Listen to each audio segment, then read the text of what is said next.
പുതിയൊരു പുലരി പിറന്നു, പുഞ്ചിരി പൂക്കൾ വിടർന്നു. അക്ഷരവൃക്ഷത്തണലിൽ നമ്മൾക്കൊത്തൊരുമിക്കാം ഉത്സവമായി. കളിയാടിയിടാം, കണക്കുകൂട്ടാം, കഥയുടെ ചെപ്പിലൊളിച്ചിടാം. കവിതകൾ പാടി പാടി രസിക്കാം, കാലിടറാതെ നടന്നു പഠിക്കാം.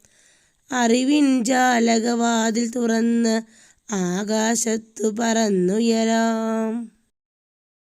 കാറ്റിൻ കൈകളിൽ ഊഞ്ഞാലാടാം, കടലിൻ താളം കേട്ടറിയാം.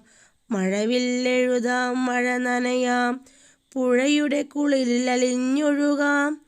കാണാപ്പാടം കാട്ടിൽ കളയാം, കണ്ടും ചെയ്തും മുന്നേറാം. പരന്ന ലോകം മാടി വിളിച്ചു, വരൂ നമുക്കിനി ഉത്സവമായി, വരൂ നമുക്കിനി ഉത്സവമായി.